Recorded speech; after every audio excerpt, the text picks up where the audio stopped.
ನಮಸ್ಕಾರ ವೀಕ್ಷಕರೇ, ಇವತ್ತಿನ ವಿಡಿಯೋದಲ್ಲಿ ನಿತ್ಯ ಪೂಜೆಯ ನಿಯಮಗಳು ಈ ವಿಷಯವನ್ನು ಕಡೆಗಣಿಸಬೇಡಿ. ದೇವರ ಕೋಣೆಯನ್ನು ದಿನಾಲು ಸ್ವಚ್ಛಗೊಳಿಸಬೇಕು. ಸ್ವಚ್ಛಗೊಳಿಸುವಾಗ ಬಟ್ಟೆಯನ್ನು ಬಳಸಿ, ಪೊರಕೆ ಬಳಸಬೇಡಿ. ಪೂಜಾ ಸಾಮಗ್ರಿಗಳು ಎಷ್ಟು ಶುದ್ಧವಾಗಿರುತ್ತದೋ ಅಷ್ಟು ಶುಭ ಫಲ ಇರುತ್ತದೆ. ದೇವರ ಮನೆಯಲ್ಲಿ ಒಡೆದಿರುವ ಹಾಳಾದ ವಿಗ್ರಹಗಳು, ಫೋಟೋಗಳು, ಯಂತ್ರಗಳನ್ನು ಇಡಬಾರದು. ದೇವರ ಮನೆಯಲ್ಲಿ ಕಸಗುಡಿಸುವಾಗ ದೇವರ ಮನೆಯನ್ನು ಅರಶಿನ ಹಾಕಿದ ನೀರಿನಿಂದ ಶುದ್ಧ ಮಾಡಿ. ಆ ಮನೆಯಲ್ಲಿ ದೈವಕಲೆ ವೃದ್ಧಿಸುತ್ತದೆ, ಹಣದ ಸಮಸ್ಯೆ ನಿವಾರಣೆಯಾಗುತ್ತದೆ. ದೇವರ ಮನೆಯಲ್ಲಿ ತುಂಬ ವಿಗ್ರಹಗಳನ್ನು ಇಡುವುದು ಬೇಡ. ವಿಗ್ರಹಗಳು ಜಾಸ್ತಿಯಾದರೆ ನೈವೇದ್ಯದ ಪ್ರಮಾಣವು ಜಾಸ್ತಿ ಮಾಡಬೇಕಾಗುತ್ತದೆ ಎಂಬುದನ್ನು ಮರೆಯಬೇಡಿ. ತುಂಬ ಎತ್ತರದ ವಿಗ್ರಹಗಳು ಬೇಡ. ಅಕಸ್ಮಾತಾಗಿ ಇದ್ದರೆ ಪ್ರತಿದಿನ 1 ಸೇರು ಅಕ್ಕಿಯ ಅನ್ನವನ್ನಾದರೂ ನೈವೇದ್ಯ ಮಾಡಲೇಬೇಕು.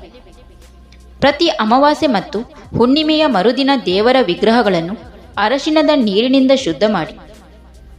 ದೇವರ ಪೂಜೆಗೆ ಆಂಜನೇಯ ಸ್ವಾಮಿ ಇರುವ ಗಂಟೆಯನ್ನೇ ಉಪಯೋಗಿಸಿ. ದೇವರ ಪೂಜೆ ಮಾಡುವಾಗ ಆಕಳಿಕೆ, ಕೋಪ, ಮಾತು, ಹರಟೆ ಇವೆಲ್ಲದರಿಂದ ದೂರ ಇರಿ.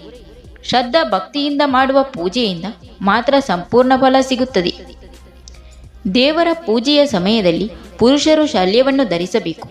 ಇಲ್ಲದಿದ್ದರೆ ಪೂಜಾ ಫಲ ರಾಕ್ಷಸರ ಪಾಲಾಗುವುದು ಎಂದು ಹೇಳುತ್ತಾರೆ. ಬರೀ ಮೈಯಲ್ಲಿ ಕುಳಿತು ಪೂಜೆ ಮಾಡುವುದು ತಪ್ಪು. ಹಣೆಯಲ್ಲಿ ಕುಂಕುಮ, ಗಂಧ ಅಥವಾ ಭಸ್ಮ ಇತ್ಯಾದಿ ಯಾವುದಾದರೂ ಧರಿಸದೆ ಪೂಜೆ ಮಾಡಬಾರದು.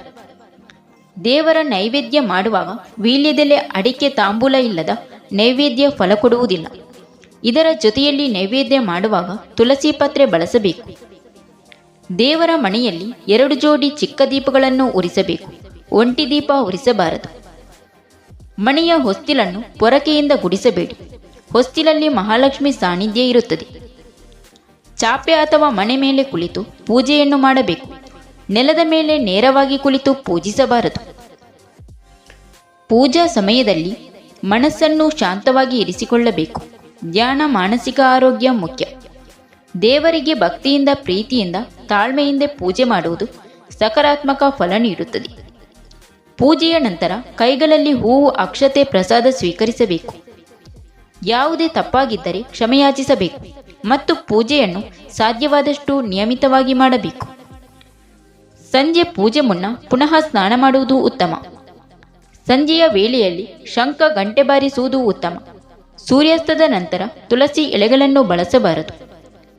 ನಿತ್ಯ ಪೂಜೆಯನ್ನು ಶುದ್ಧ ಮನಸ್ಸಿನಿಂದ, ಶ್ರದ್ಧೆಯಿಂದ ನಿಯಮಿತವಾಗಿ ಮಾಡಿದರೆ ದೇವರ ಅನುಗ್ರಹ ಸದಾವಿರುತ್ತದೆ. Thank you for watching. ಸ್ನೇಹಿತರೆ, ವಿಡಿಯೋ ಇಷ್ಟ ಆದರೆ ಒಂದು ಲೈಕ್ ನೀಡಿ, ವಿಡಿಯೋನ ನಿಮ್ಮ ಫ್ರೆಂಡ್ಸಿಗೆ ಶೇರ್ ಮಾಡಿ, ಚಾನಲ್ನ ಸಬ್ಸ್ಕ್ರೈಬ್ ಮಾಡಿಕೊಂಡು ನಿಮ್ಮ ಅನಿಸಿಕೆಗಳನ್ನು ಕಮೆಂಟ್ ಮೂಲಕ ತಪ್ಪದೇ ತಿಳಿಸಿ.